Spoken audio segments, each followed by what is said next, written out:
Global স্টেজে যিনি গান গেয়ে মাতান কোটি ভক্তের হৃদয়, সেই ল্যাটিন পপ কুইন শাকিরা বাংলাদেশে এসে একদিন ভেঙে পড়েছিলেন আবেগে। প্রশ্নটা তাই ঘুরে ফিরে আসে, শাকিরা কেন কেঁদেছিলেন বাংলাদেশে এসে?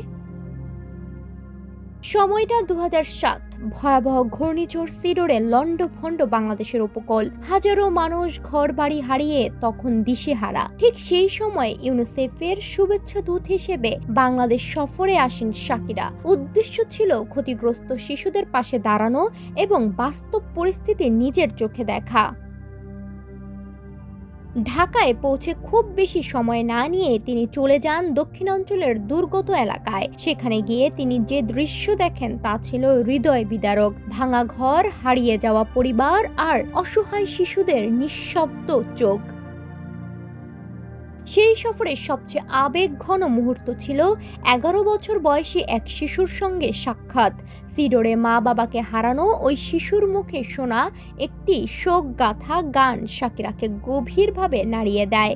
প্রত্যক্ষদর্শীদের মতে সেই মুহূর্তে তিনি আবেগ ধরে রাখতে পারেননি। শুধু কান্নাই নয়, ধ্বংসস্তূপের মাঝেও শিশুদের হাসি, খেলা আর ভবিষ্যতের স্বপ্ন তাকে আরও বিস্মিত করে। কেউ ডাক্তার, কেউ শিক্ষক হওয়ার স্বপ্ন দেখছিল। এই অদম্য আশা দেখে শাকিরা বলেন, এত কষ্টের মাঝেও শিশুদের এই স্বপ্ন তাকে ভীষণভাবে স্পর্শ করেছে। পরবর্তীতে ইউনিসেফের একটি প্রকল্প পরিদর্শন করেন তিনি।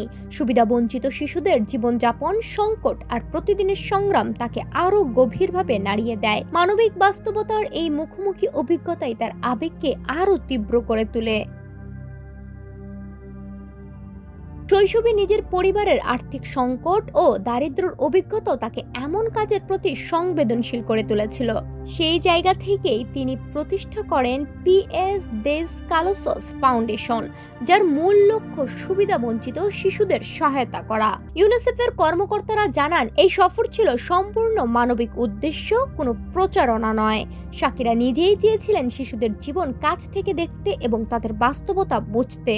বাংলাদেশ সফর শেষে শাকিরা আন্তর্জাতিক মহলের প্রতি আহ্বান জানান, দুর্যোগে ক্ষতিগ্রস্ত শিশুদের পাশে আরও বেশি সহায়তা প্রয়োজন। আজ তিনি বিশ্ব তারকা হলেও বাংলাদেশের সেই সফর তার জীবনের সবচেয়ে মানবিক ও আবেগঘন অধ্যায়গুলোর একটি হিসেবে রয়ে গেছে।